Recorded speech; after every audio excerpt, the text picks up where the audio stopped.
uh, due to a family emergency.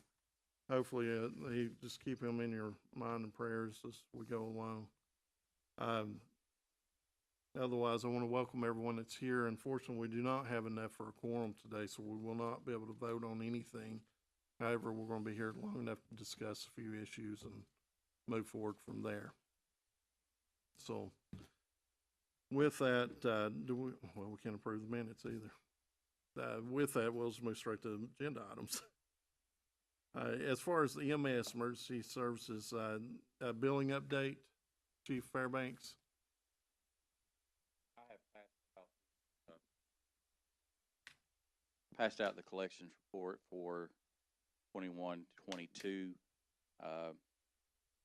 We have changed our report that we've given to you in the past. This one hopefully is more friendly.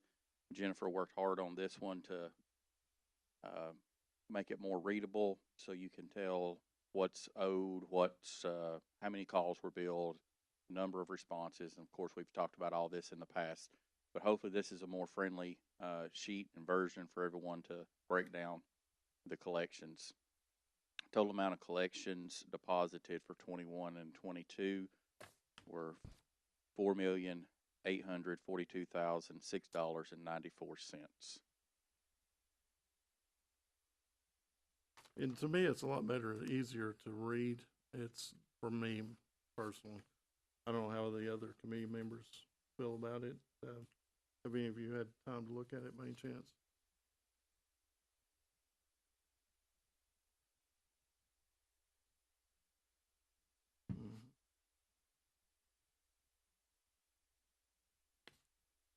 And I believe if we would have had our time of that 3 months of COVID that we were down in the office, I believe we would have been even a little closer, if not over that projected, but we couldn't project what COVID was going to do last year. So we apologize, but it got close, even though we had the 3 bad months of COVID with the office.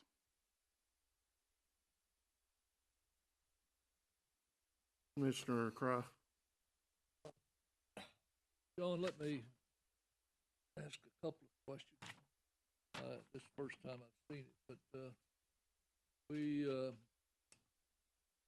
have billings of, take 1 month here, May of 22 of $30,983, but we have collection $363.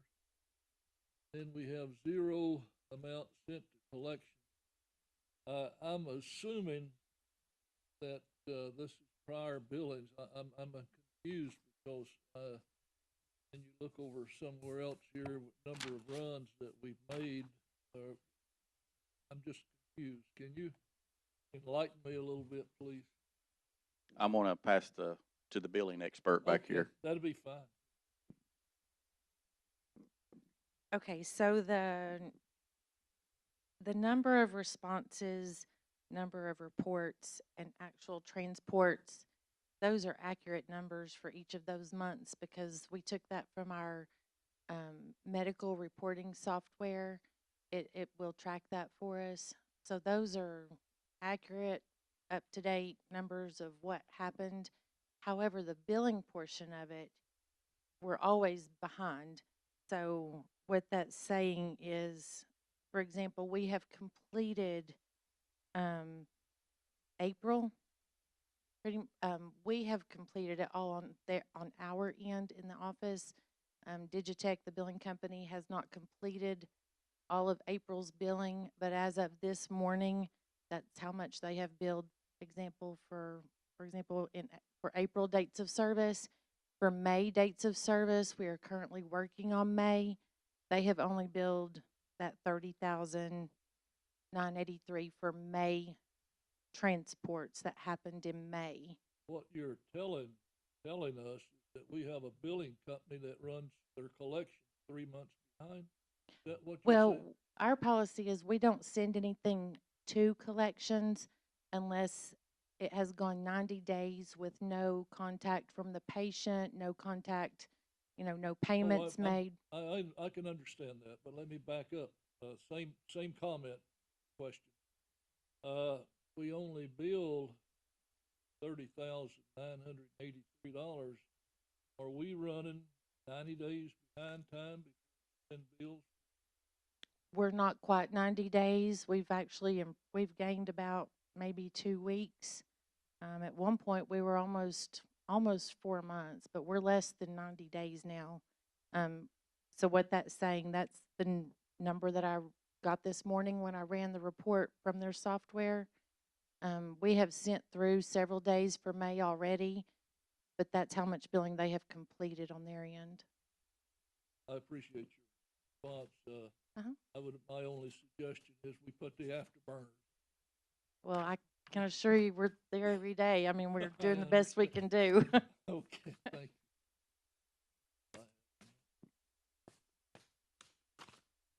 you. Do we have any other questions about billing? Cindy? Commissioner Slater, please. So would it be a fair statement to say that the total charges in May, when we look at this next month, will increase from $30,983? And so kind of to piggyback off what Commissioner Cry had said, the amount deposited for May, the $363,000, could have come from October, November, December, January, or February. You don't really know where that's coming from. It's not really tied to the 30,000 that you billed. Jen can correct me if I'm wrong. The EOBs will tell us where that money goes and who to apply it to and all that, but which month it comes in from the billing, you're absolutely correct. We have no idea.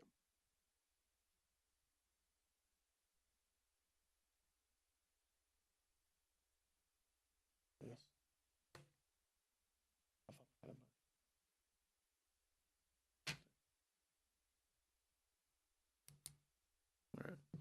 All right. With no other questions, we'll move on to the staffing.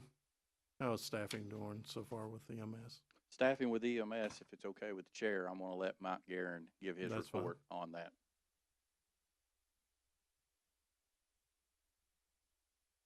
Right now, we are severely understaffed. We just recently went through our license renewal with the state this past June, and I was comparing numbers from last year to this year. Last year in June, we had, I want to say 92, I think it was 92 employees. Right now, we have 55 full-time employees, and I think we have some 20 some odd part-time employees. We're getting applications. However, it's EMT basics.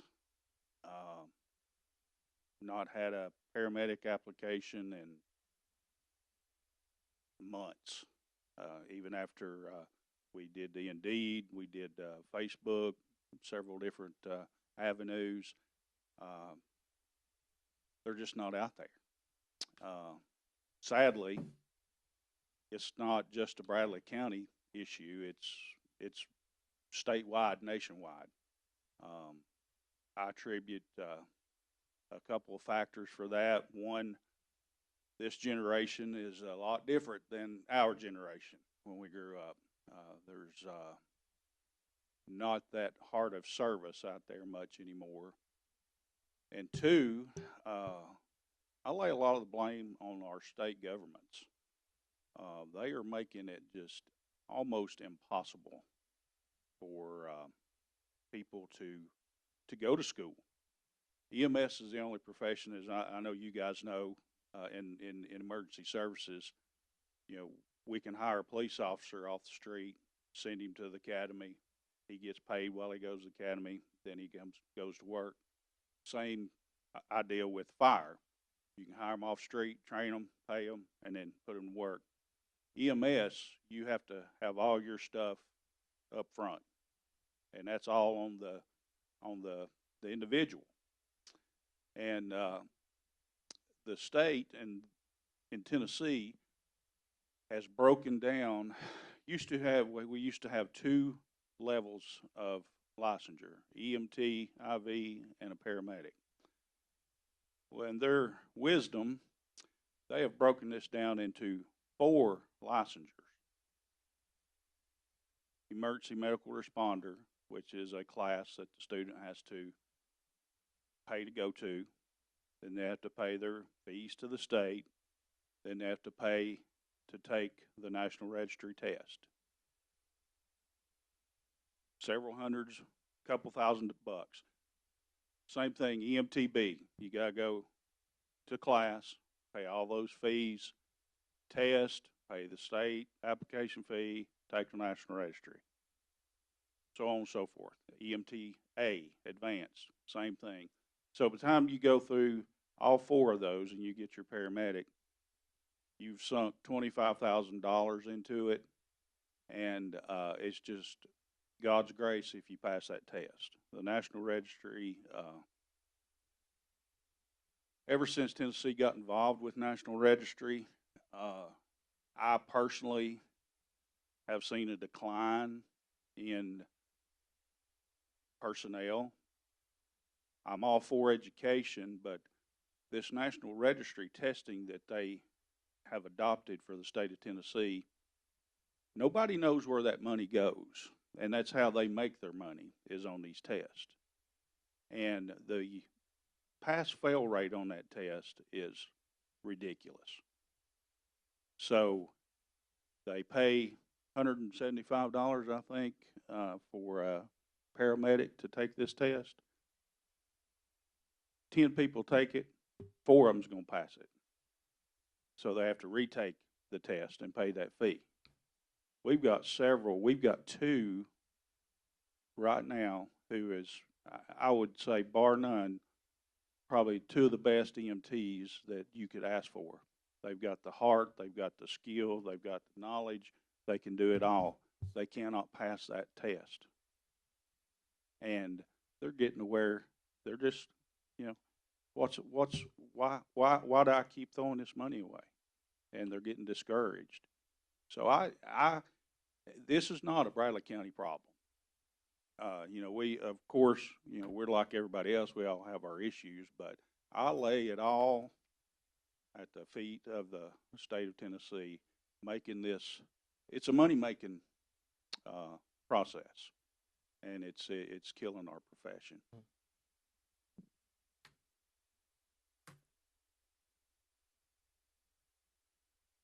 Before we move on, let me get, since we now have a quorum, let me get approval of the minutes, and then we'll move straight from there to the rest. Apologies, Mr. Chairman. Sorry.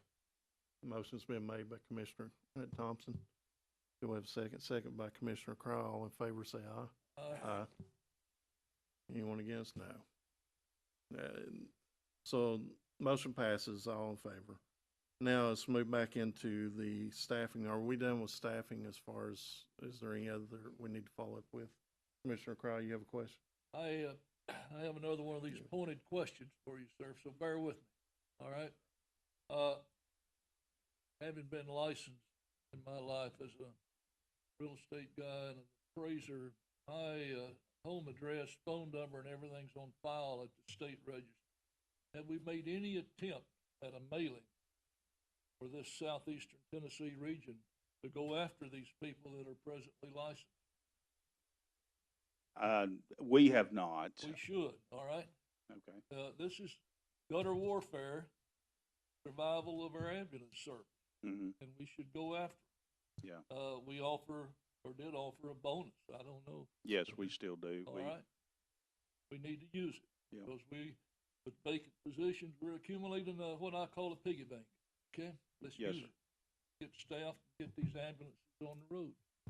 That's Yes, fine. sir. It's and that is an excellent idea.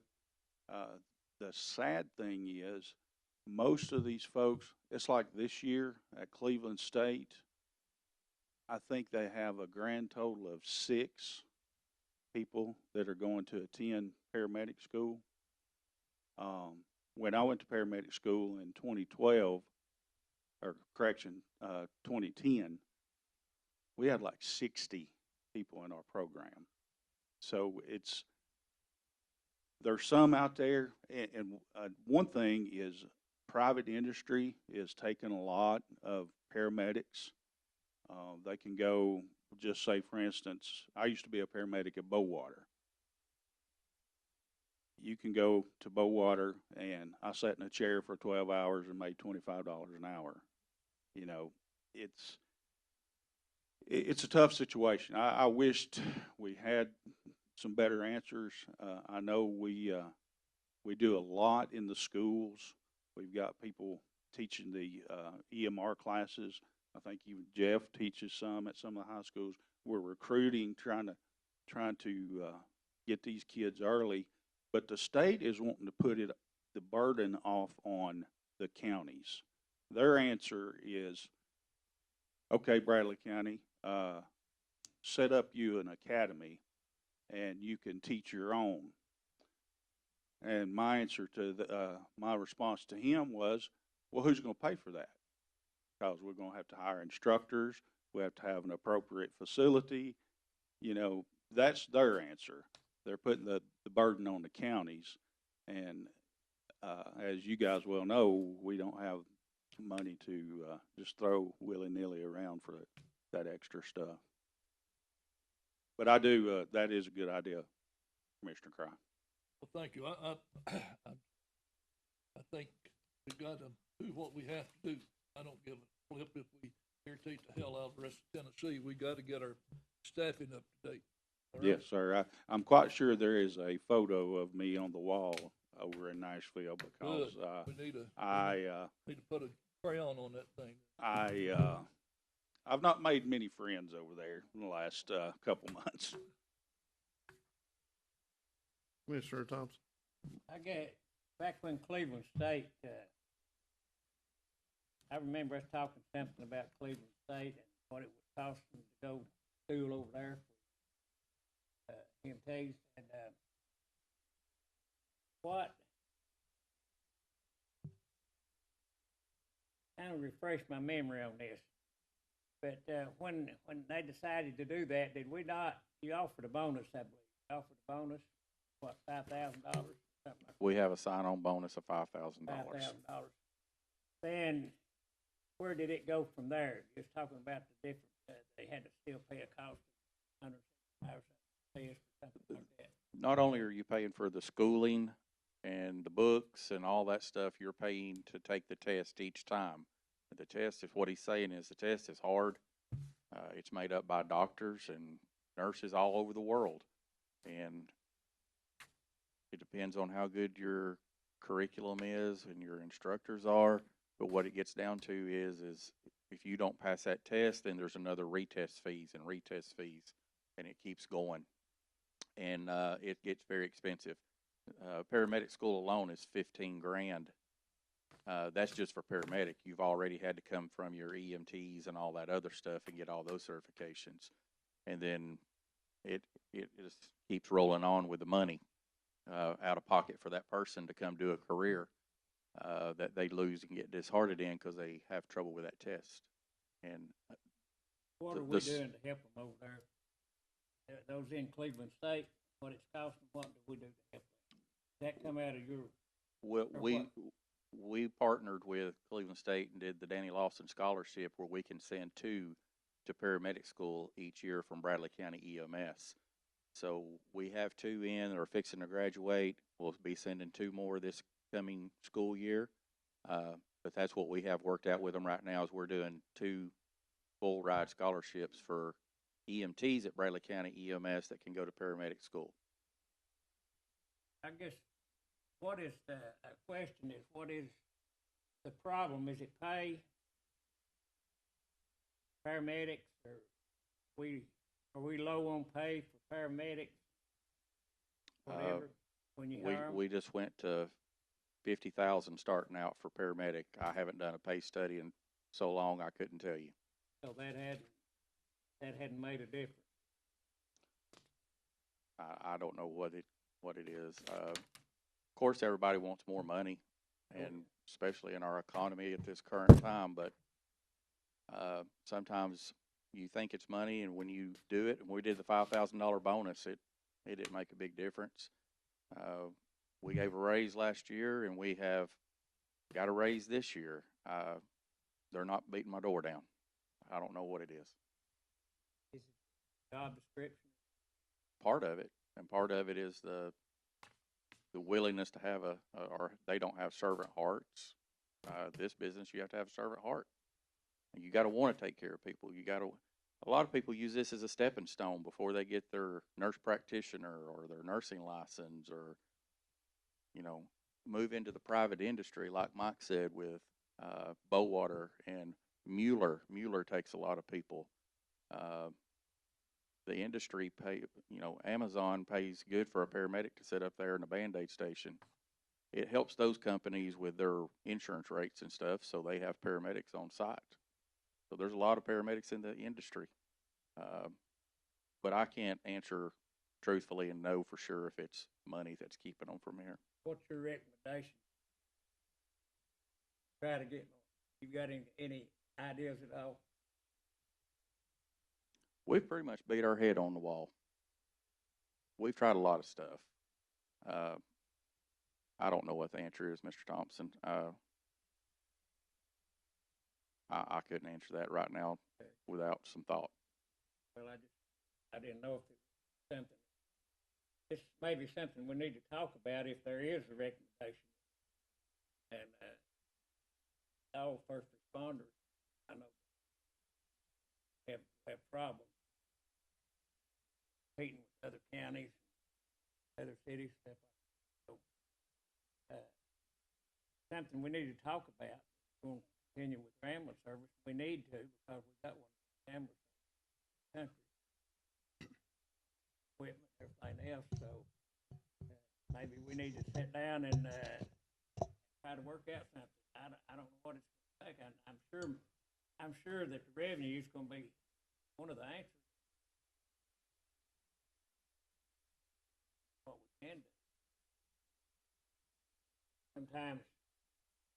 Sometimes we raise keep schools in mind. I'm for that. School kids. We also need to think about emergency. I don't know how we do that. We keep feeding feed education, feed everything we can, and we need. I know we try to feed the first responders too. We have, and every year we've tried to do something for them. Seems like it's not enough for some reason. Seems like these other counties, for some, I don't know where they get their money. Anyway, we're going to have to do something. I don't know what it's going to be, but it's going to keep our first responders, keep our ambulance service like it is. And it should be self-supportive, really. And just about self-supportive anyway. We've got a problem there, and I don't know how we're going to work it out, but it's something that we need to really get down and think about seriously.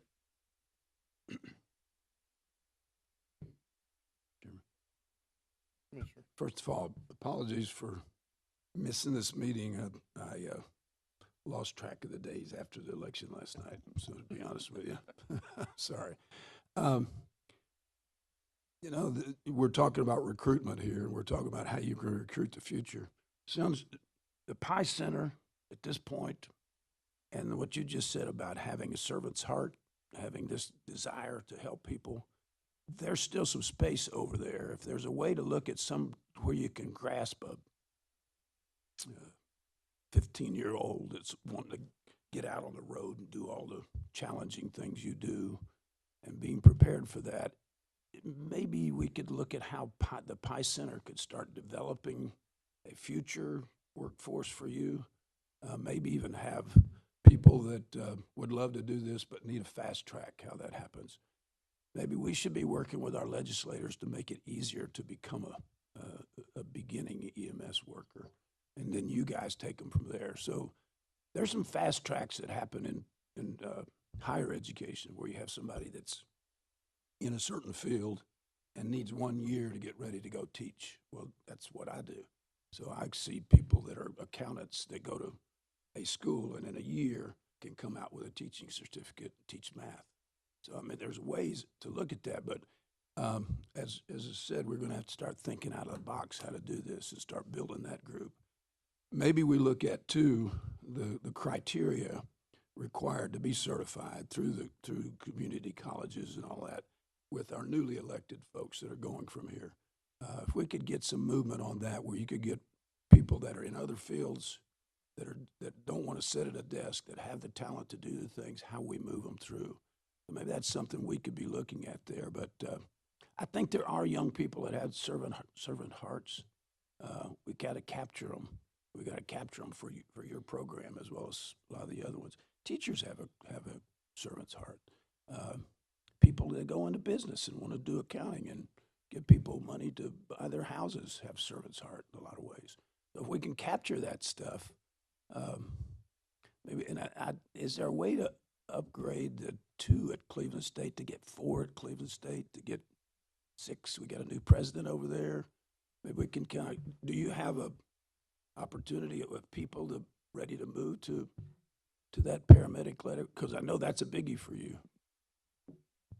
Is there Our requirement right now is, I would have to go back and look at the paper, but so many 2 to 3 years with Bradley County. We don't want to put money into someone that's walking in this door and walking back out that door. true? We want to know if they're going to stay with us a minute before we invest that much Correct. time and effort, because it is a scholarship, but it's getting harder and harder to find that person because of other opportunities that arise. Once again, So I'm willing to talk with Cleveland State if they want to up the. And I think last year they had money from the rescue plan and all that kind of stuff that they actually paid for a lot of people's last year on top of our 2. Yeah. But getting those folks into that program right now is an issue. I went before Mike went to medic school, and there were 30 in my class. And at that time, you had the option to take the state paramedic test or to take that national registry test. But everybody's moved to straight national registry, and there is no more state test. It's all national registry. So which is the tough test. very tough test on all levels of its capacity.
And that's why his picture's in Nashville getting darts thrown at it.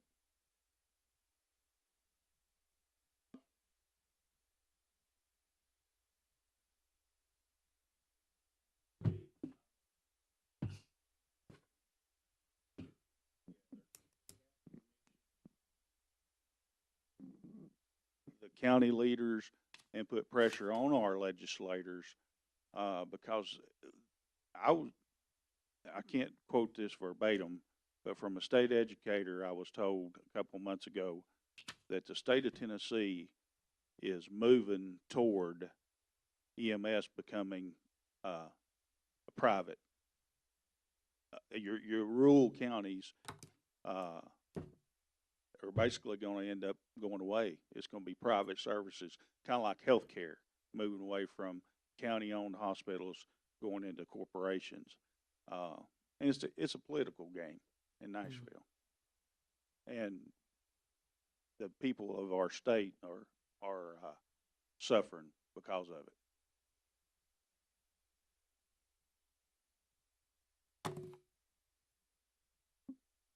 Any other questions? Chief Fairbanks, I do have one question. He's brought up the private companies. I know that private companies have to have the same issues we have, but how does that work exactly? Because they have to have short calls, or their funding has to be short from what they're getting on insurance to pay from that. So how do they make up the difference to where they're able to pay more and do what they're doing? If you can explain that. I actually know the answer to that because you've told me, but I have. you alluded to it. How's that? In other words, when a county takes out a contract with a county. Okay. That's- When a private industry comes in, private company, I was lost there for a minute. I'm sorry. They could end up saying, "This is what we will run calls for in your county. We will provide you this many ambulances and this much coverage. We're going to need X number of dollars from the county, and then we get to keep all the insurance money or take of collections." So that's how they try to make up for it, is they do a contract with the county to say, this is what it would cost you for us to run, and then we get to keep everything we make also. So there's a honeymoon phase when that happens. They make it look real good. They can run it for a lot less dollar-wise cost to the county, but then after the honeymoon phase is over and it's time to renew the contract, most of the ones that I've known about or been told about, they have always raised it significantly after that honeymoon phase is over, that first contract. As we know, all private, you're only in business to lose money. You're in business to make it, so you're going to make it one way or the other. And typically, that's how they're making up for it, is through the county itself. And Or through yes, that all, contract. even those private services are having trouble with employees retention now and keeping. We've been in contact with Air Medical Services here lately, and they're having trouble finding people also, even to be on the helicopters. Are there any other questions? Let's see, no others. Let's move on to the next. The updates on the ambulance and convalescent van. You can tell us about those. I will. Mayor, correct me if I mess up any of this. The ambulance that you all and the mayor approved to be purchased in last year's budget is built at International, the truck that we need to put the box on. The truck is built, been through the mod shop, it's sitting at International, ready to go. They do not have a computer chip that goes in the Allison transmission, so they can't take it off the lot to get it to bell buckle for us to put the box on it. So it's set at International. The estimated arrival of chips to go into the transmission at International is September. They are expecting to hopefully get a shipment of those chips by September. So that one will go to bell buckle. The box is already there waiting on it to be assembled and redone. And then the other convalescent van, because you approved 2 of those in last budget, we got one. They didn't know when the second one would be here. The second one is here at AEV over in North Carolina. There was a price increase because nothing is locked in anymore. So I've been with the mayor. We've worked it out. That one's should be here in September also. They said they needed about 60 days to turn it out because they just got the delivery in. When the ambulance manufacturer gets those vans, they're just plain vans, and then they put all the boxes and seats and equipment on it to make it an ambulance. And then from the ambulance that wrecked on Inman Street a couple of months ago, the insurance money came in for that. We've put that together with some other stuff that the mayor had from, I think, the rescue plan monies and stuff. And we are going to purchase a new International truck, front to back, from AEV also. But the estimated time on it would be 18 months. But if we don't get in line, worse. I'm up to 2 years on fire trucks if I were to order one. So it's just a continuous wait. But that's what I have. And Mayor, do you want to add anything? Okay. Any other questions? Say figure 18 months on fire truck. Fire trucks are now 2 years. But we have one that will be here about September-ish. It's almost done. We've been getting report, the ladder truck, the tower truck we ordered. We missed that, part of the wait time on it. We got our drawings done, got our pre-plans done. It's being built. Hopefully they're marrying the cab and the box together this week. I think they're real close to putting all the pieces together, because we will be up there probably in less than 30 days to do the final inspection on it. We're real close on it, hitting it. Commissioner Craw. I have a couple of comments. What is the cause of the increase in delay time on the fire trucks? Parts, imports, getting parts, everything's hard to get now. Just sending an ambulance or a fire truck to get worked on, you don't know how long it's gonna take, because the person you take it to has to order parts, and you don't know when those parts are coming in. Yep. There's no competition either, am I correct, between the places you go to? I go to a lot. I use Lee Smith, Diesel Plus. I'm talking about the big boys. Oh yeah, there's a lot of competition out there. The other issue I have is on the chip for the transmission. We've been going through this now, maybe 4 on the chip. Have we bothered to send a letter, or thought about sending a letter to Senator Haggerty and Representative Fleischman on the need for the federal government to get involved on stuff like this? I have not.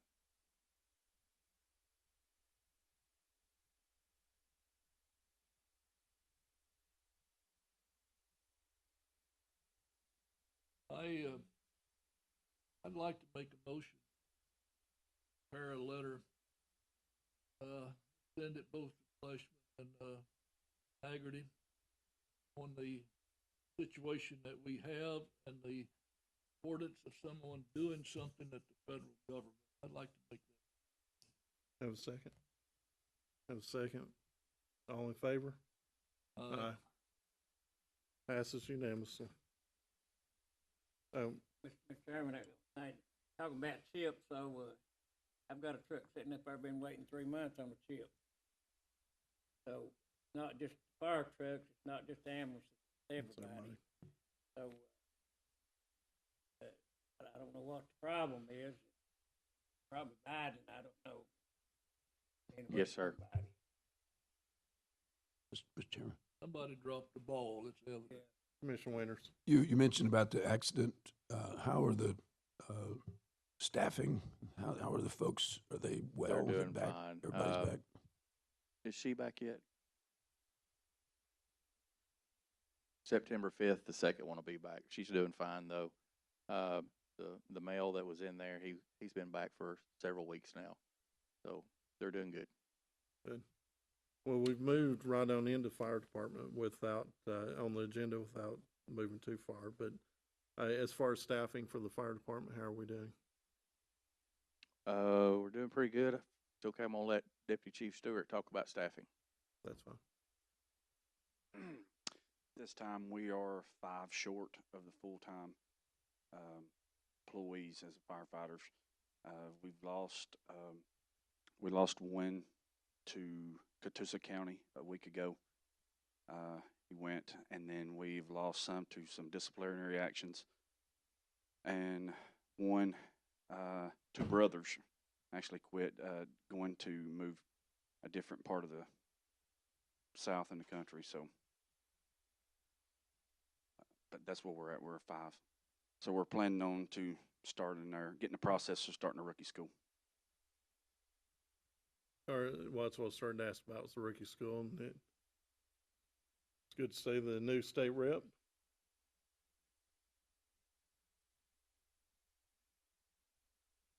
And congratulations also. Congratulations also on your election. we were down at the fire department. We just spoke about the ladder truck. I don't know if you guys want to update on that, or do you want an update on that also? Kind of catch you up a little bit? Okay. It's black and red and it's pretty. The ladder truck is being built. We've almost been at a year and a half or more long process in getting this ladder built. It is, the cabin chassis are together, all the electronics and hydraulics are being assembled at this time. The pump is in. They just have not married the back half of the truck with the front half of the truck. I'm expecting that to be done at any time, and they'll have the ladder on it. It's coming together real well. Paint's looking good. I'll try to share some pictures with Lori, and you all can see it for yourselves. Me and Jeff get those weekly every Friday, so we will get new pictures today, and I've been sharing those with the mayor also. So, but I'll get those to Lori so she can share them with you all. I think you're looking at September sometime beginning of that, hopefully. Yes, end of August, 1st of September-ish, we're expected to go to Wisconsin to do the final inspection. If you will, once we get through, or once we get that, will you let the members that are the present members now of this committee know when it's arrives? So I'm sure they'd want to see it. They Yeah, were y'all can in help part push it of in the and bay. That'll be excellent. If you'll just notify us that time. Yes. And this, Commissioner Crowe. you know, this one will go under the bypass, like the cities will not, right? Ours Right will go now, under. yeah, right now they have trouble with that underpass over Yeah, here I- with ladder yeah. trucks, but So we had the foresight to at least think about that. we made our height to where, and this is a mid-mount instead of a rear-mounted ladder. This is a mid-mount ladder. They can get lower profile. That's why we've done this. So everything's looking good on that. All right. Chief Fairbanks, you had actually put this on the agenda, the uniform, so I'm going to allow you to take the time to explain that to everyone, and then we'll move forward from there. Thank you, Chairman. I have received an anonymous email twice now from someone at the fire department, and they are requesting to wear shorts on duty. They want uniform shorts. I think because our friends that just went by are wearing them, they seen the need to. Their letter explained, and due to this intense heat that we're having, they felt it appropriate. They, I don't know how many of you all might have gotten it. It was sent out to several people last time in an email, but still unnamed. I would want the person to come talk to me, and me and Chief Stewart have a discussion with them about it, but no open dialogue has been made otherwise. They put a lot of URLs and stuff into their research paper about the benefits of wearing shorts and staying cool. We can come up with just as many that are unsafe for firefighters, I believe, to be wearing short undergarment, pants, or whatever to calls. We are in a hazardous situation in our job, and I do not believe that shorts are appropriate to be worn. And I can bore you with all the research of why that would not be. But we deal with bloodborne pathogens. We deal with glass. We deal with metal. We deal with heat. We deal with fire. Firemen know they're getting into a job that is heat related. Just to wear shorts on duty is not a good enough reason that you feel like you're hot sitting around the station. I don't know. So before this comes up or anybody identifies themselves, I would like to recommend, if someone would, that we don't wear shorts in Bradley County Fire Department. The only good thing I could see about the shorts was, if they were cooler, is that if they went on a call, and I'm talking medical call because that's where your bloodborne pathogens are going to be, they would have to wear their bunker pants so they didn't get anything on them, because the patients are either bleeding, vomiting, urinating, defecating, you name it. So I'm going to have to protect that person to make sure they don't get any of this on them. And There is actually a rule in NFPA that says a firefighter is not to wear structural firefighting gear in a house unless it's on fire, because it has carcinogens and bad stuff on it, unless they wash their gear every time they went on a call. So they would not be able to wear their structural firefighting gear, and they're going to have shorts on in a house that, on a medical call. I don't approve, so I'm asking for the recommendation from this committee. Chief Fairbanks, as a first responder myself, I couldn't imagine showing up at a crash scene with a pair of shorts on. I've seen too many, and what I was there that could injure yourself, that a pair of pants would stop a puncture fairly quick. Commissioner Thompson? First of all, we don't need to be following the city. They want to wear shorts, let them wear 'em. Next of all, there's a lot of ugly legs around. That's all I got. Commissioner Winters? Can they wear shorts in their actual home, away from home? When they're on duty, can they wear shorts in the facility there and then change quick on the way out? They have a way to do that? No, sir. Okay. And I hate to say this, and I'm cutting in a little bit, but the time that it would take to change into bunker gear from shorts to bunker gear to so on, just to get to the scene, that's time that's been taken up on someone else's life on an emergency like that. So I think, did you have a Yeah, Commissioner Cry? You know. I'd like to make a couple of remarks. In one of my previous lives was 20 years in the military, 6 enlisted with the infantry MOS. So I've worn the work clothes and went to Vietnam in 90 to 100 degree heat, 100% humidity, and never was it even thought of to wear shorts. And the military has a policy dress-wise to wear shorts in certain locations, but not work uniform.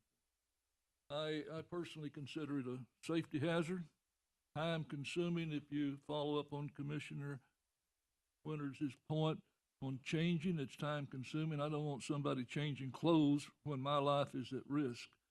I'd like to make a motion that we not allow these shorts to be used not only in the fire department, but along emergency services. Period. Have a first and a second. Commissioner Raper, you had a question? Yes. First of all, I want to expand on what Commissioner Cry said. Yeah, military is a good example. They can't up and just change back and forth. That's a very good point. But the next thing is they stole my thunder, which is great. Thank you for doing so. But I was going to make the same motion that we go with Mr. Fairbanks. He's department head. He knows best, and that's what he's in there for. And so I feel like we should follow protocol that he sets forth. Commissioner Slater, you had a question? I don't know if I so much have a question as a comment, and I apologize. I have to leave after this for another meeting, but I don't think it's typical that you come, or previously that you have come to this body and ask for policies. Do you not make your own policies? So why would this have to come before this committee? Why would you not just say, this is the policy and this is how we're going to operate as the leader of that group?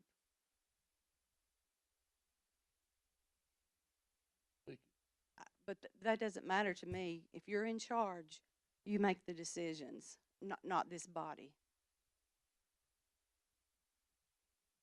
As a committee over emergency service committee, I have no issues if a person over that department decides they want to bring something to a committee and ask for their advice or ask for them to vote on something. I personally feel that's what we're here for, is to help them as a department head. But we have a first and a second on that, and this is not, if we chose to do this, is that money even in the budget to do so? I don't have money other than my uniform allowance already for these blue uniforms that they're wearing. I don't have any extra money for shorts. So we have a motion on the floor, second, to not approve shorts being worn. Is that the correct way of putting that? All in favor? Aye. The motion, is there any other questions before I move on? Motion passed unanimously. All right. Volunteer compensation, I believe this is another one you may have put on for us. I believe. Thank you, Commissioner Slater, also. I'm going to turn this over to Mr. Maney because you'll probably want to know how the pay is for volunteer retention. But as we've been doing the budget and stuff, we have actually exceeded the allowed funds to do volunteer retention to pay them. We pay quarterly or every 3 months or something like that for people that participate in our volunteer program, trying to maintain and promote volunteers, firefighters for Bradley County. Toward the end of the budget year, sometimes we run short or run out of that money to give them a little check for paying back some gas type stuff or whatever. And even when doing our budget this last time, and there was an amendment that was almost done to put money in there, and that's not what I wanted to do. If we run out, we run out. If they miss one check, it's one check. The max somebody usually gets, if they run everything, would be $300 for 3 months. You know, it's kind of just help them put some fuel back in their tank, I guess. What we run into is they come to a station or they come to a meeting or a training of some sort, and they count that as their time. And granted, we're not paying big bucks here for this program, but I don't get volunteers on a fire scene whatsoever. I got 2 that I can count on to bring me a truck in the north end of this county. Besides that, I hardly ever see them on a fire scene. I need volunteer firefighters on a fire scene. I need help. That's what we want them for. We equip them. Some are provided radios. The ones that aren't have bought their own radios, we pay for the radio fees per year. We try to compensate as much as we can. But I want it to be, I guess, reversed to where you get compensated for coming to fires and calls that you are available to come to. And the meetings, and I went by a fire hall and checked on this, and I went and sat at the station for this much time, pay me. I don't need that. I need firefighters to be on scene. So I'm going to let Troy speak about how the pay goes, and then if it's okay, we'll have more discussion if you want. I couldn't have said it any better than Fairbanks did in the way he summed everything up. We've always paid based on points. You can earn it one of 3 ways. Any 3 things together out of our category of about 9 you can earn money for. This has not been revised since 2016. That's why we're bringing it to you today. We do need to change it. Like he said, we need boots on the ground, not sitting at stations. He was correct when he said there's not a lot of money involved. Quarterly, it's, $11 to maybe $1,900 every quarter. So it's not a lot of money we're talking about. It's just getting the people there. If you look at the worksheets, there's plenty of time spent, station time, manning station, but calls per hour, and we pay it. It was based on $5 an hour, $2 an hour for every hour after that. And in 2016, that was great. They were showing up. But now, like the chief said, they're not doing anything except station time. So that's our issues on that. So if it's okay, if we want to have discussion, I would like to change. I don't even care what the dollar amount is, if you want to change the dollar amount or whatever, but station time and training time that they come meet they have a monthly meeting first Thursday of every month. Chief Stewart's been providing hot dogs and chips for them, so he's getting a big turnout on that one. We're paying for that. So, and I understand that it's important to come to training, and I want them to, but I'm not getting boots on the ground. We're putting a lot of time and effort into equipment and materials to provide for them and the training, but I don't get boots on the ground. If they can't come, that's fine because of their work or their family. I understand. But I don't feel like we need to be paying out money just because they say, well, I'm on a station for a few hours and I want some money. I want boots on the ground when it's time to work.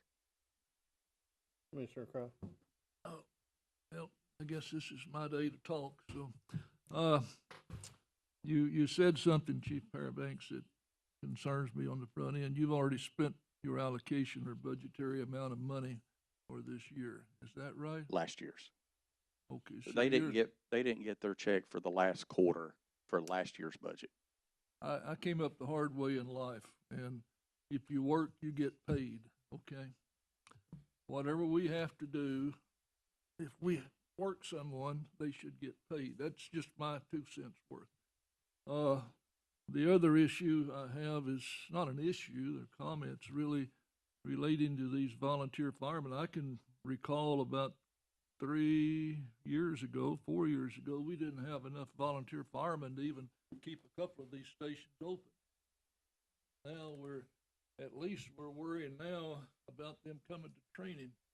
I would think from a management point of view, someone could dictate over a quarterly, you said you pay them quarterly, that they attend so many drills or fires, calls, that they be there. If not, they get their pay cut, something. Because a fire has no issue with what time of the day or night it happens.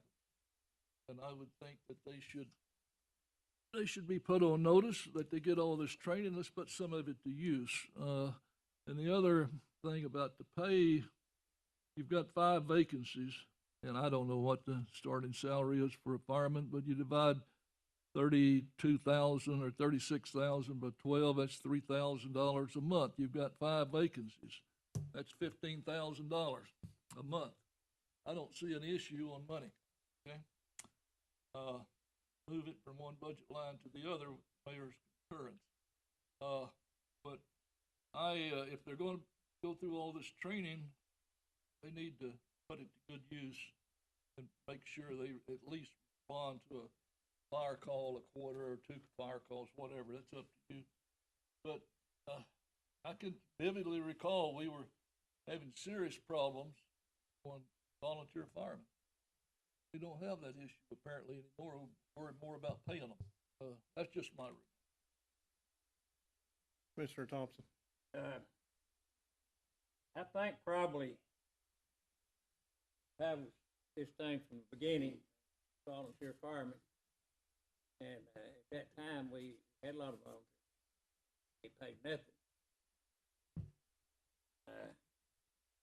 So after we got a full-time fire department, I think that's the time to pay them something for their gas. Before that, we even paid, I think, some to help pay for the gas and stuff like this. But the only problem I have with paying a volunteer good money, I don't have a problem with it, except the fact that you have some that that's all they're there for. That's not a good reason to be there, to make a little extra money. And they need to think about the fire department itself and what they need to do to help earn that money. You're right. They need. I'm with try. They need to pay some money for go to the fire, but they don't have boots on the ground. Then I don't see that that should be the part that you penalize. You need to make that as an order that do have a fire in their area. They needed to end that fire if they're available. You know, how it works or whatever. But you gotta have some teeth in it. If you don't, they're gonna do what they wanna do. I've dealt with them a long time, but that's just something to do. You gotta have some teeth in there and,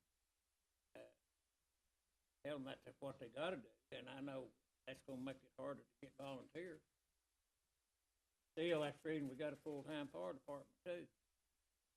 Cause, and try to work with the volunteers. Hopefully, we got enough full-time firemen that, we've got a full-time fire department. That we don't have to fully depend on volunteers. So if we don't, then we need to look about hiring some more firemen. Commissioner Winters. Thank you, Mr. Chairman. What increment of increase, if they attended the training sessions when they come, what would you think is fair? $7, $8, $10? What do they currently get paid for a training session, or $2? Is it hourly or just?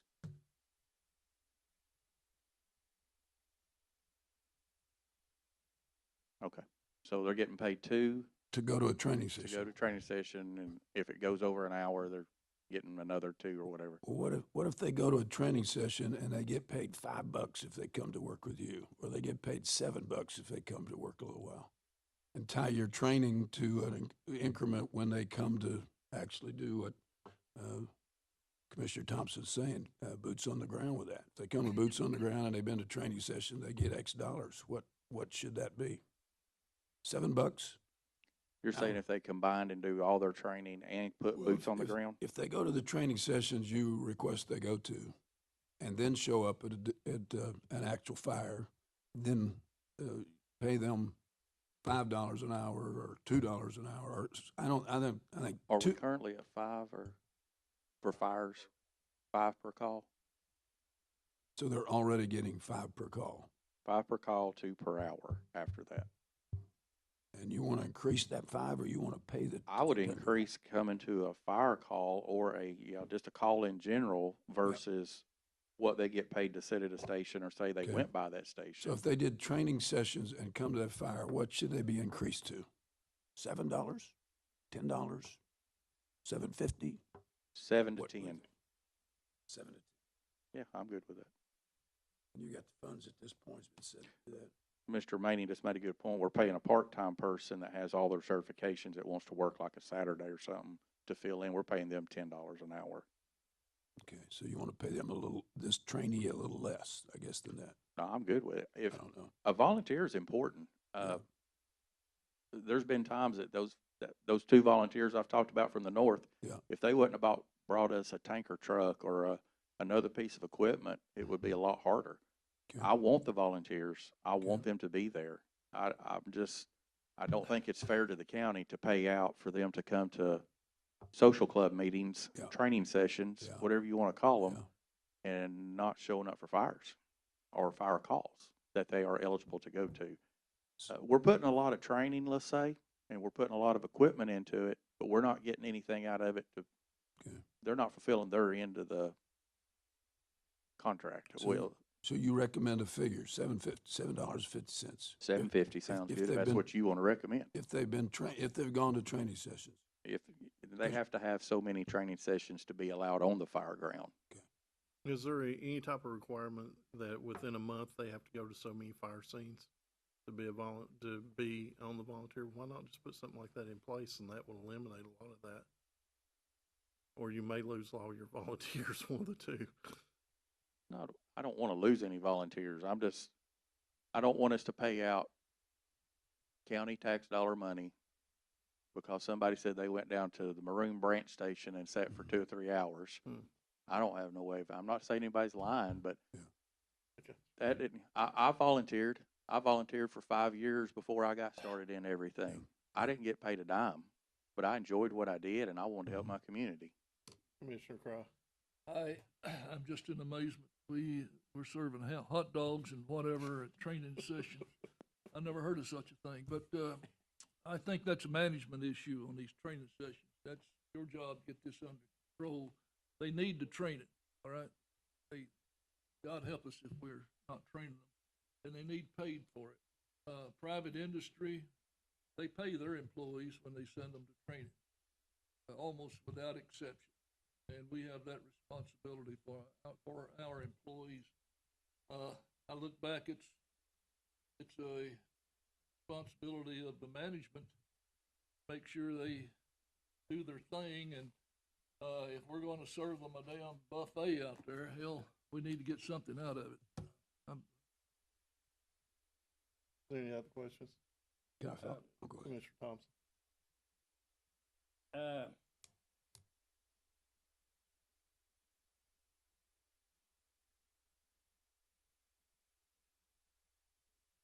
What kind of budget? You'd have to have a different budget if you paid them like we're talking about here, right?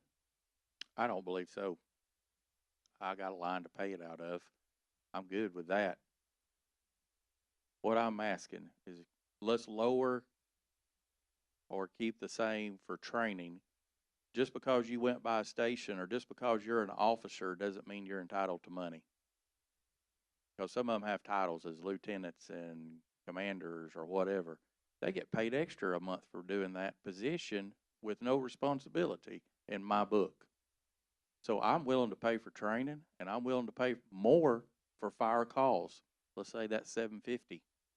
Make it more enticing to come to a call than to go to a training, but I'm still going to pay for training because you're taking your time to come and burning your gas, and we got to have the training.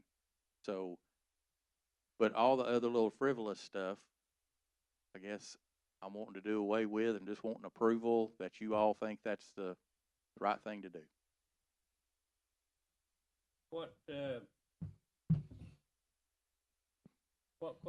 Not qualifications, I don't guess, but what, I think that would be probably up to you to make up something in a letter form or whatever. You have to qualify. See, Yeah, Deputy Chief Stewart can correct me if I'm wrong, but they have to have a 16-hour course, and then we usually do a 64-hour course to kind of get them going on that. Am I missing anything there? Okay, so that's required to be going to calls.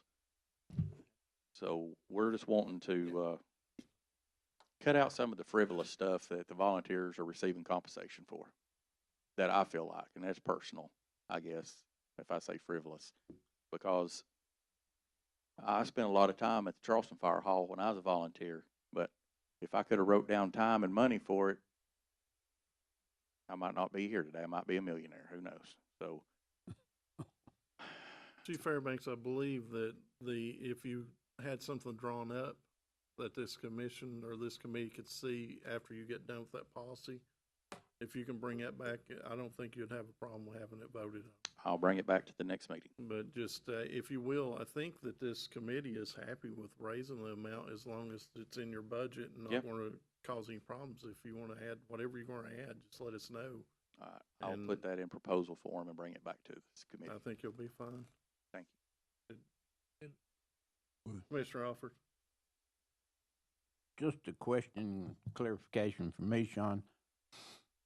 Why do they go to the fire station and just sit around? Is there a requirement from y'all to do that? No. But they can go by and check on a truck, check the oil, make sure everything's good working order. I don't know. I think in the old days, wasn't it, that we had so many volunteers, I think they only got paid when they went on a call. Is that correct? I don't know. Troy's older than me. What'd they do? I can remember back years ago when when you're a fire, you'd see volunteers coming from every direction, because I think they got paid per call.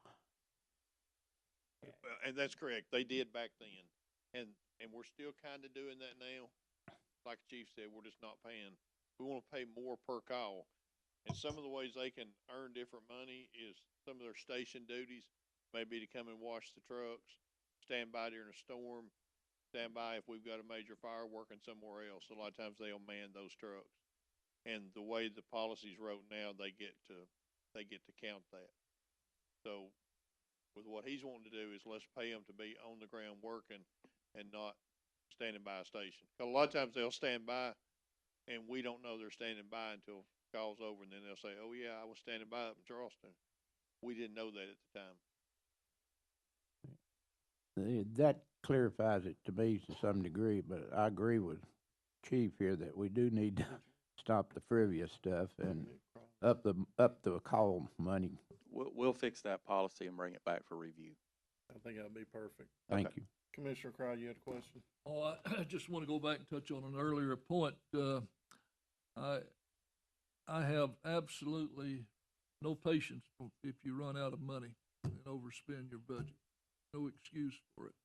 I just want to make that point because you touched on it on last year's budget. You overspent on the firemen. Well, you had all this other funds you could have moved from line to line.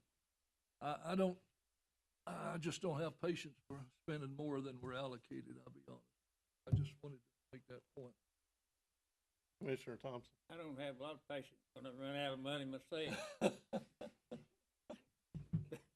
Neither do But I. anyway, on these full-time stations you have, you have two firemen in, like Taylor and Prospect and where else? There are two-man stations at Taylor, Prospect, and McDonald. Okay, what do your volunteers do there? Do they participate a lot in with those people? They can. And Yeah, there's no restriction on what station for a volunteer. There is no restriction for what station they go to. Commissioner Raper? Thank you.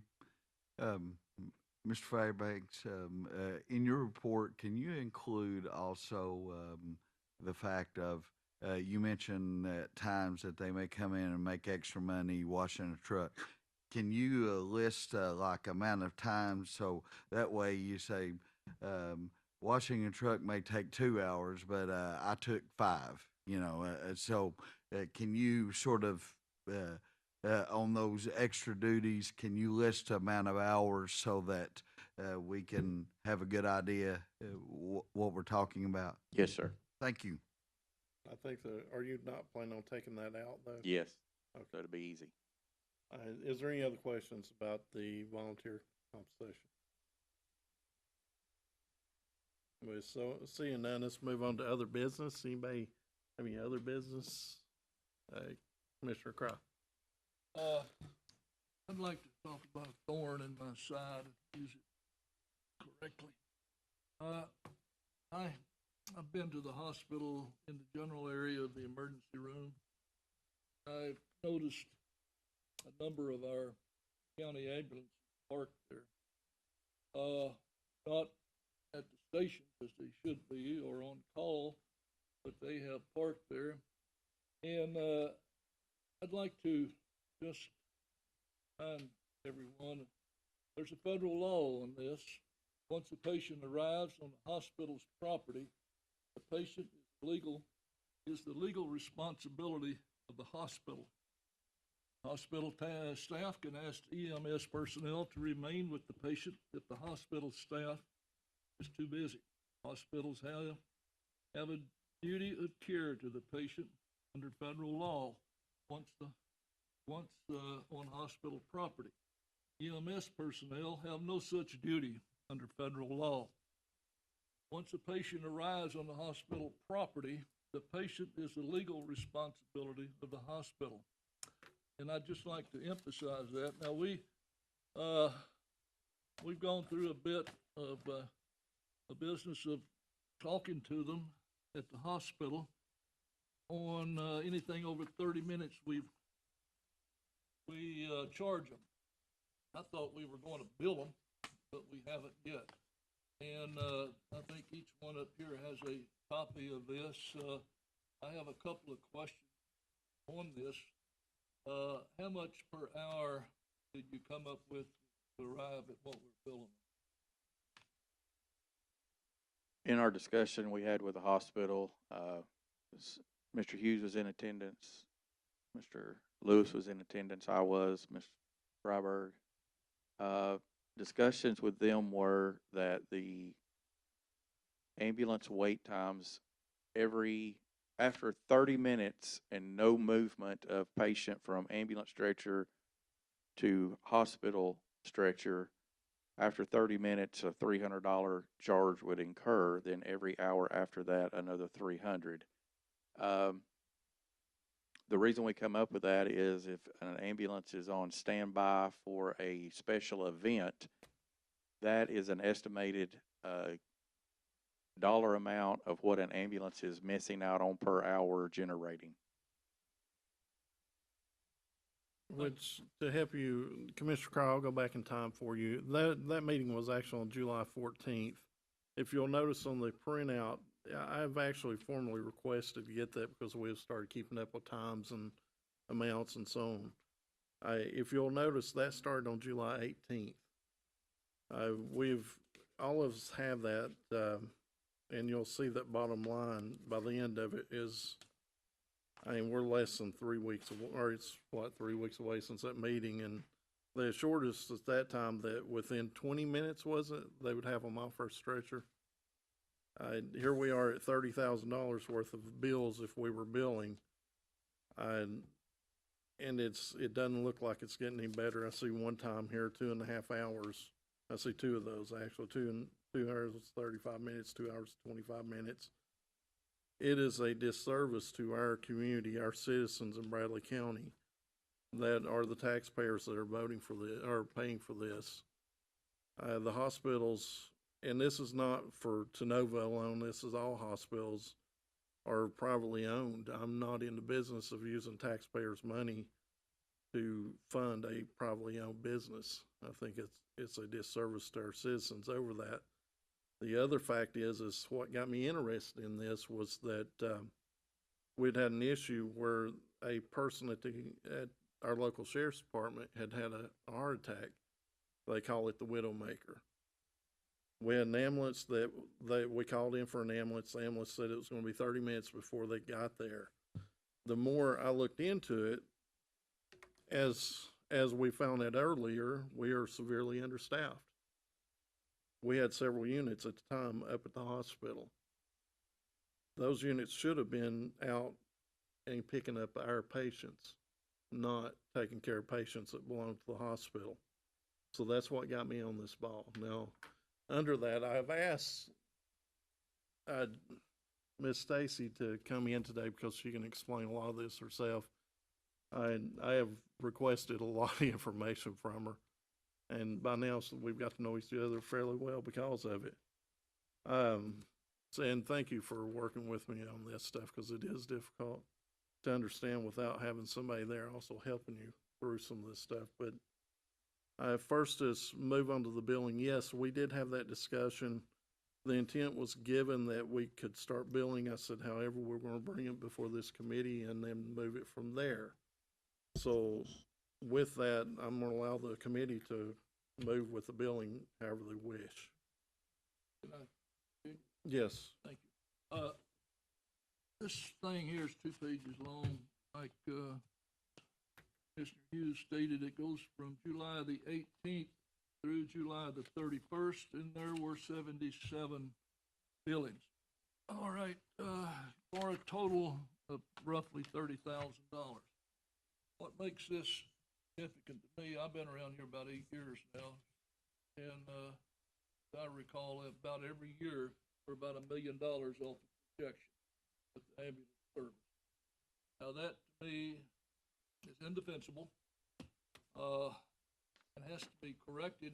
God knows how the mayor compensates or adjusts for $1 million discrepancy on projected income every year, but he does. We're going to have to start billing. They have acknowledged it apparently in a meeting. The county attorney was there and mayor's assistant was there, and so was the Commissioner Hughes. So it's time to get moving on this. I just make those comments. Commissioner Thompson. And we billed, you run this through the billing company, the same one that bills ambulance service. If we bill it, it will go through the billing company, yes. They haven't billed anything yet. No, sir. Okay. What's the hold? Approval Approval? from, I guess, if that's what you all want to do. Just need to be paid for services. Mr. That's, Chairman, I'd like to make a motion to fill it. Do we have I'll a second? second. Do we have a motion and a second? Commissioner Winters? The CEO was there also, plus the co-CEO and so on, so it was several people. I didn't hear them say no, so their commitment was is that they'd put a time clock inside that they could clock in people. Although we're keeping up with our time, that would be for them, they would clock it in for the show stretcher time and then go from there.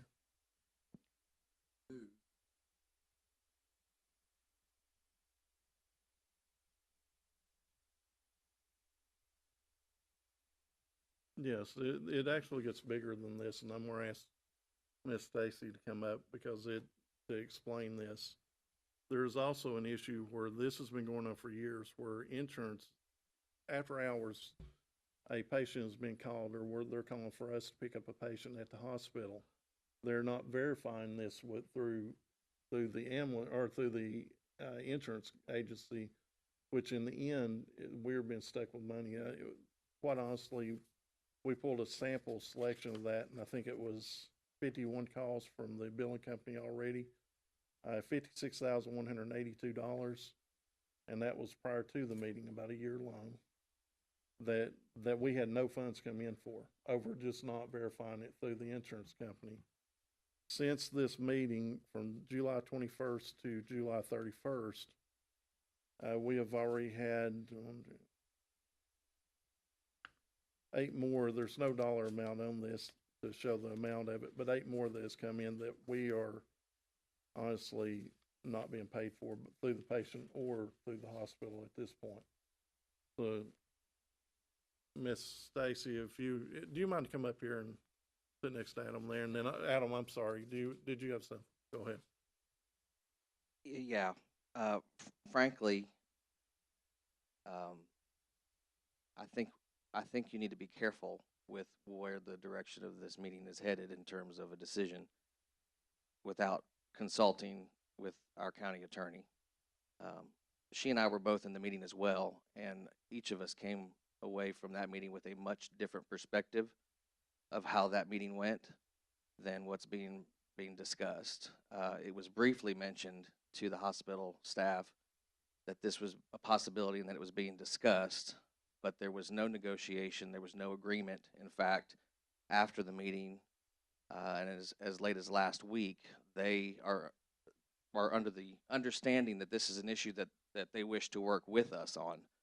One of the things that they asked for and have asked for repeatedly is data regarding how long the wait times are. And to this point, they still have not received the data to be able to determine and work on the issue themselves. So I understand it's a concern, Chief but I think we Fairbanks, also I'm sorry, need. Adam. Huh? Chief Fairbanks, can you send them this data and the other, please? Thank you. They will receive their data. Yeah, I think we also need to be mindful of the fact that they are our partner, and they are in much the same boat that we are as far as being short-staffed. And I understand that the legality of when the patient drives into that parking lot matters. But there are also times when we can't take transports because they call and we have to make them wait. So are we going to now expect to be billed by them?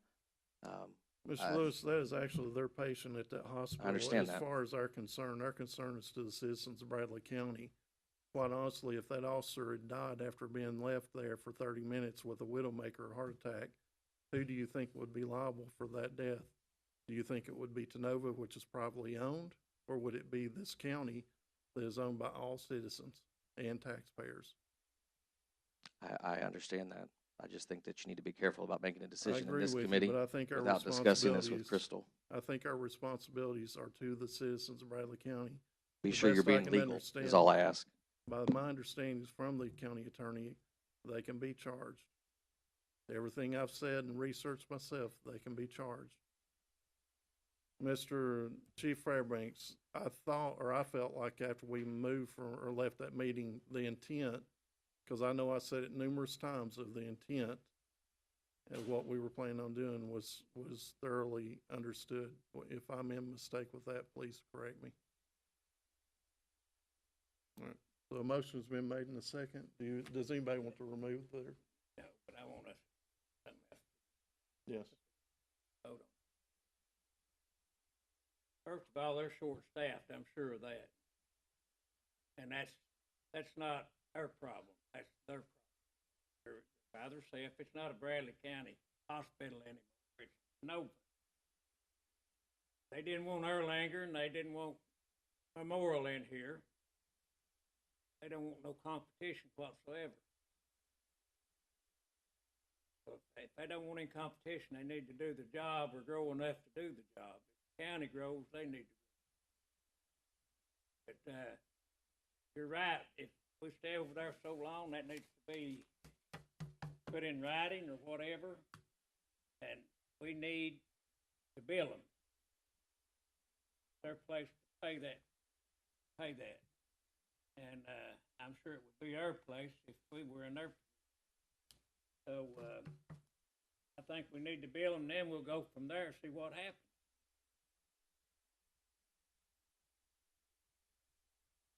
Commissioner Winters? Not having been in that meeting, it's tough for, and I think both points are very, very cogent here and very much should be said. If we have an attorney involved, maybe we should hold our vote until the attorney advises us, since she's ours. And then we have the vote that we were ready to go forward with this with the legal action. I get the point about being partners, and I get the point that we're saying here about this is taxpayer dollar, and we're both right. So the question here is, are we legal in this?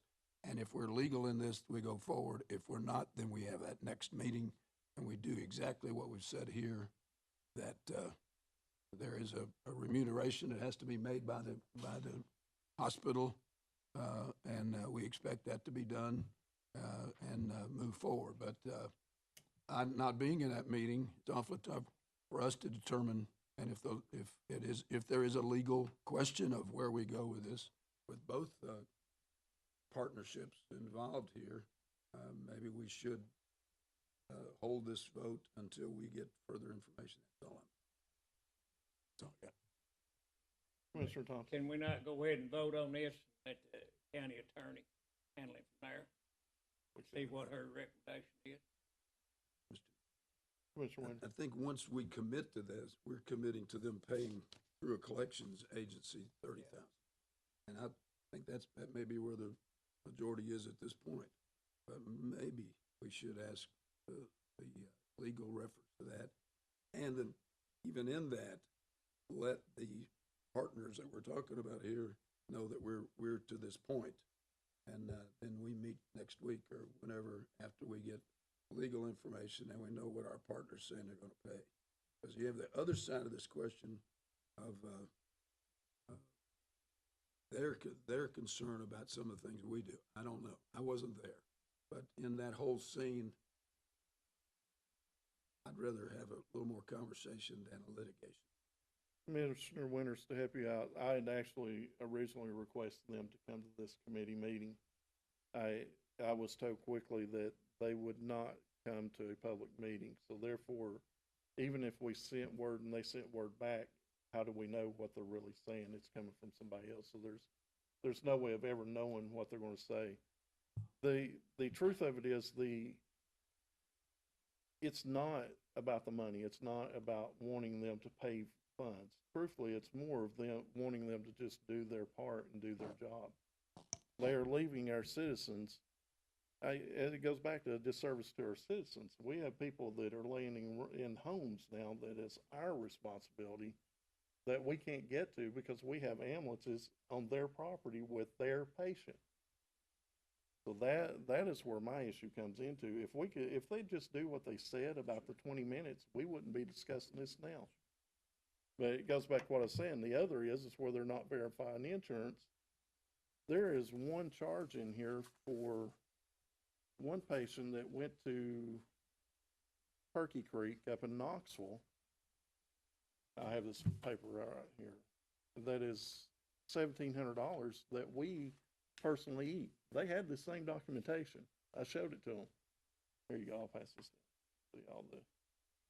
And it's gonna be easier for Miss Stacy to explain how that works, so, Miss Stacy, if you'll come up, please. Turkey Creek not a Tenova hospital? It is. Thought it was. So instead of sending them to Erlanger or Memorial, they just transport them on up to Knoxville. Keep it in. Keep it. Keep it in. Okay, so transports that are not authorized, that's usually gonna be patients that have a 10-care plan. Patients that have a 10-care plan, non-emergency transportation by ambulance requires prior authorization. The call centers are open 24/7. The reason we have taken transports that were not authorized, there's several factors involved. Sometimes the emergency room says, well, this is an emergency, therefore it doesn't require authorization. Just because that doctor or even a nurse says, oh, this is an emergency, does not mean that it qualifies to be billed as an emergency legally, you know, through our billing practices. We still have to meet criteria with our reporting and how it was dispatched and everything else, and the patient's actual medical condition, you know, as reported through the hospital records and our report. If it was not an emergency, we can't bill it as an emergency just to avoid the fact that it wasn't properly authorized. I've been at EMS for more than 20 years. All of those trips that we've always done that were not authorized, they've been written off. We can't bill a 10-care patient for something that wasn't authorized. We legally cannot bill them. We have to write that off. Through our current billing company and the one prior, they many times, sometimes every other day, bring to my attention, technically we could bill the hospital. The sending facility is technically responsible for paying for that if they did not get it properly authorized. We've never done that because we've never broached that subject with the hospital. We've just always eaten it. We've just always written it off. The wait times are a totally separate issue to be dealt with, however they're dealt with. But as far as the billing them for the trips that are not authorized, I can assure you that there's plenty of other Tenova facilities that is their standard practice to pay for those types of transports that they did not get properly authorized. That's how it's done. We've just never done it that way. I think it would be beneficial to do it that way. We're missing a lot of money by not asking them to pay for something that they failed to do. Our job is to make sure it's done, you know, the transports occur, the patients are taken care of. When these requests for transportation come in during the day that we're in the office, part of what we do in the office is make sure that there's an authorization. We make sure everything's in order so that we can get paid. But when the transport requests come in from the emergency room, it's usually the emergency room. When they come in after hours or on the weekends, there's nobody in the office. There's several factors involved at the hospital. Also, even if we did have someone at dispatch, for example, that was asking all the right questions about is this authorized or whatever, a lot of times the face sheet that the hospital staff is looking at, the demographic sheet, it's not usually updated at the point that they're calling, you know, dispatch to ask for an ambulance. So they don't know sometimes that patient has a 10-care plan because registration hasn't put them in the system yet. I mean, there's a lot of factors involved, but plenty of other facilities are billed by ambulance services for failure to get authorizations. Let me ask you a question. On most of these calls, I know we spoke about it, most of these calls, of what I can understand, was actual after hours, after Yes. you were gone and there was no one there. Yes. Because apparently you catch a bunch of these through the daytime and you correct them. Yes. These are really coming in more of after you're already left, and then they're just, well, just to go ahead and explain it. so they understand how it's happening. Yeah, if their demographics are not updated into Nova's system, first of all, the person who's looking up their demographics to, get everything set up for a transfer to another facility, they're not gonna know that that patient has TennCare. Other than that, if it's after hours, the hospital calls our 911 center. Most of the dispatchers do ask, what insurance does this patient have? Because that's important. There's times that the dispatchers catch it on that end. And they're like, oh, well, that needs an authorization. But, we've given them a list of what requires authorization, and they do catch some. But they're 911 dispatchers. Insurance isn't their job. That's, they're just taking the calls for the request for the ambulance. There's really no other way to catch those unless, our crews, they ask for a face sheet, the demographic sheet. If they see it on there, they can say, hey, did you get this authorized? But again, usually that demographic sheet hasn't been updated to what's current for this patient's visit on that day. That was another thing I brought up with that during that meeting, was them being responsible for that. I don't know which meeting you want to hear about, but roughly the one I was in, it was brought up, and I did not hear them say that they were in disagreement with that. In fact, everything I could hear was, we're going to fix this, we're going to do this, we're going to do better. But as you see, since that meeting on the 14th, there's already been 8 of these already. It's not been corrected too quickly. And I know that accidents will happen, but it was brought up in the meeting that they would receive a bill for that. Yes. Mr. Chairman, the overall take that Crystal and I had from the meeting was that it was a very cooperative attitude. They asked for more communication. This meeting was less than a month ago, and I don't believe they've had any communication since that meeting. All of the issues that have been raised on both sides, be it the ambulances at the door or what she's talking about, were discussed. They've had changes in leadership. They've looked at ways to they introduced us to the new leadership and asked for more communication to work with them to resolve these issues. My only point is, if it's not about the money, sending them a $30,000 bill is not going to help them fill their staffing needs either. And so we've still got trucks waiting at the door. So my only request, for whatever it's worth, which isn't much to anybody, I'm sure, is that you wait and let's do our due diligence. But more importantly, they were very cooperative and willing to work with us. When you told them, hey, we're thinking about charging you $300 after 30 minutes, he said, well, we just will work to make sure that doesn't happen. So this is not a problem that developed overnight. I don't think it's going to be a problem that gets solved overnight, but more importantly, I don't think it's going to be a problem that's solved without both sides actively communicating and working together to find the solution. Commissioner Crowe.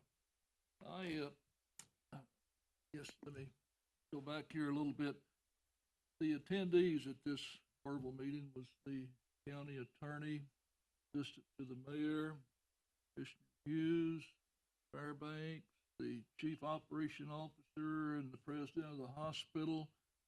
As I understood, all except from Mr. Lewis, everyone was in agreement that we would do this. There was no discussion about all this other nonsense here. Well, I tell you what it sounds like to me, exactly like Republic on the landfill. They'll spin you to high heaven and not follow through on what they say. And I think it's personally, put them on notice. If they don't pay, hell, it's their job to hire the people, pay them decently, and they can probably get them. And if they don't pay, send it over to collection. And if they don't collect there, get a judgment and pull it out of their bank account. Commissioner Raker. This question's for any of those that attended the meeting, but I'm trying to understand how that we have a patient that is deemed an emergency by a physician or nurse, but later the insurance deems it not. I mean, where's the breakdown here? I don't. I can explain. Um, it, it's not as fine of a line as you would think. I mean, some things are obviously an emergency, and there's never a question of that. A stroke, a STEMI, like a heart attack. Certain things are definitely emergencies. I can give you an example. There was a juvenile that had swallowed a button battery. Very serious. It needs to be handled immediately for several different reasons. Um, the ER physician called it an emergency. The patient had a 10-care plan, and they knew that they wouldn't have to fool with authorization or anything like that, and it would get them there quicker. Um, so they called it an emergency. Well, ambulance crew arrives. I'm obviously not on a crew, but I read the report. The child was alert and happy and walking around, the emergency, the room there, and the child had no complaints, wasn't crying, no pain anywhere. We took that transport immediately. There was no delay in that, but for there's safety issues for several different reasons. They didn't run, lights and sirens to get down to Chattanooga. There's safety issues there. And it's not that the insurance companies decide if it is or isn't an emergency. It's more, it's really Medicare, CMS that defines what an emergency is. It's not really the actual insurance companies. And so for billing, you have to follow the CMS guidelines. Does this meet the criteria to be billed as an emergency, or does it not meet the criteria to be billed as an emergency? Miss Stacy, on that patient you were discussing, if I'm not mistaken, was that the one that was also in ER the waiting room for several hours prior to? Yes. Yes. It didn't become an emergency until. Yes. Mr. Hughes, may I make one more follow-up to that one is, it seems to me if, in that situation it just gave, if you have a doctor or a nurse that deems something an emergency, then it doesn't matter what anybody else, it's an emergency, so, I mean, they're the qualified personnel. They've done all the trainings. They've been to the schoolings. I don't see how anybody from insurance companies to anybody else can overrule that. Even the EMS person says, well, it's not an emergency. Well, if a doctor or a nurse says it is, well, it is. I don't see how somebody can overrule something like that. So It's there's a lot of different reasons. One of the reasons is to prevent abuse. Um, just like I give you just for a non-emergency, when we take someone non-emergency from the hospital back to their private home, the doctor has to sign what's called a physician certification statement that states the reasons the patient needs an ambulance to get home. I can't, probably at least half of them say patient is bed bound, all this other stuff. We get there, the patient is sitting up in their hospital bed. They stand up and walk to the restroom before they leave. Just because a doctor says or doesn't mean that they're always honest with it. It's also the abuse part. There's a lot of ambulance services in our country that are owned by hospitals. You get paid more for an emergency than you do a non-emergency. If they run all their calls, that were transfers as an emergency, they're going to get paid more. Those doctors could call everything an emergency that's going to another facility. So there's just a lot of different things that determine what we can legally, like I said, it's federal rules made up by CMS. Commissioner Thompson.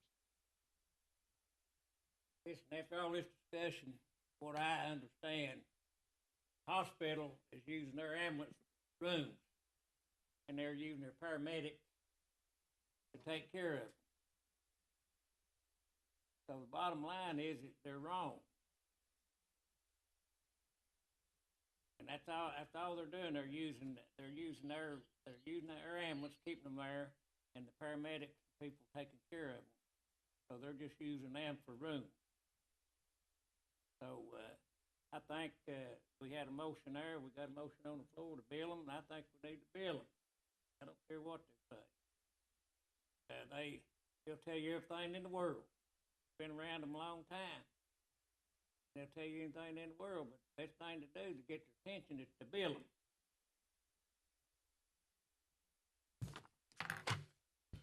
Commissioner Raper, to answer your question on that, what the protocol is they should verify that through the insurance prior to them contacting us. Not that we're saying it's not an emergency, it's just they're not doing their job on verification. Where if they verified it prior to, they would automatically know that the insurance the company or can't care whoever is not going to bill for that.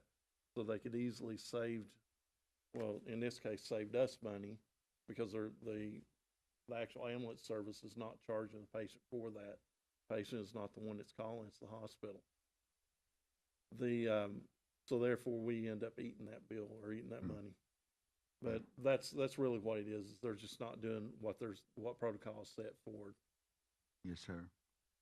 May I make one more comment? Yes, please. Who made the motion, by the way? That was Mr. Commissioner Thompson made a Okay. motion. It was seconded by Commissioner Cry. Would you all consider adding to that if Ms. Freiberg has some issues with that, then the motion's null and void or something? I am a little concerned about the possibility of Ms. Freiberg, but just have a contingency in there if she had concerns about it. So, I'll be honest with you. I'd absolutely have to see the TCA that says that we can't bill them because everything I've seen so far, I plumbed down to, I'm trying to remember what the training group is, had the attorneys for EMS.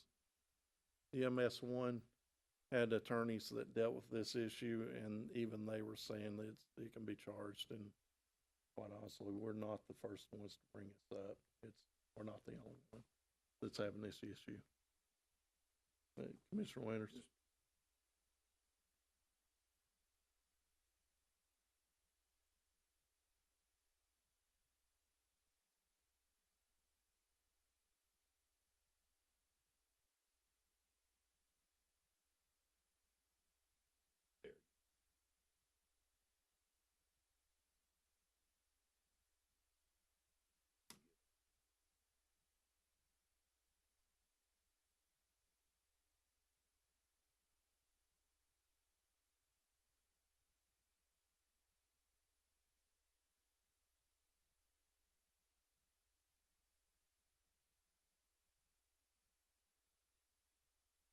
What we're wanting is to get it done. I don't know whether we want to just have a $30,000 bill, whether we say we want you to put together this bill and the rest of it, see what we get from it.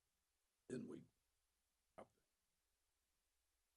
having not been in that meeting and hearing that if there's two sides plus a lawyer in the middle of it, they need to have a motion and do substitute or whatever. Real quick, Commissioner Winters, I'm not too concerned about the 30,000. I think that would be a good point to be made to them that if we had billed them through this time, this is what you'd owed. Right.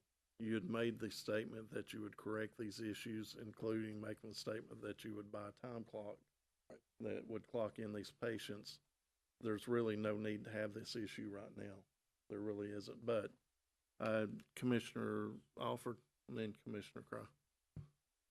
I wasn't at the meeting either, of course. I was the one that originally brought the whole scenario up about the ambulances sitting at the emergency room. But anyway, at that meeting, I know listening to you, Commissioner Hughes, and listening to Mr. Adams, I don't think we have anything on paper that they said they'd do this or do that or vice versa. I would, cause they change people a lot up there, so we go with this deal, and we do this route, for example, on word of mouth, nothing written down. And next month, they bring in new CEO and say, hey, I ain't got nothing to do with this. I didn't have nothing to do with that. So there's nothing on paper. So I think we need to go ahead and vote on what you want to do, but I think sometime or another, we need to get Crystal and them together, and you, or whoever we need to get together, and come up with some written policies that this is going to happen, this is what we're going to do. And rather than, and I don't disagree with not sending them a bill, but I just don't think that it will hold up if they bring in a new person, for example, and they say, I wasn't in the meeting. I don't know y'all nothing. Because there wasn't anything written down. Was there a minutes taken? No, sir, there was There was no minutes either. So I think before we just throw it out there and charge them a bunch of money, which I don't have a problem with, I think we need to really sit down and look at getting something on paper that we both can live with. I will say this too, honestly, they do need to have a written notification of what our intent is that we're gonna start charging them. And whether they agree with it, I don't know that they would ever sit there and say, yeah, we'll pay this. I just don't, in writing that is. However, basically what we're doing today is setting a policy that would be able for the fire or for EMS to follow on just billing it's a new company being built, basically. New companies, because it would include all hospitals. I don't want to make it sound like we're picking on Tenova. I'm not, by no means. This is not an issue of just Tenova. This is an issue with all hospitals, and it's not just our ambulance service that has the issue. Hey, Commissioner Cry.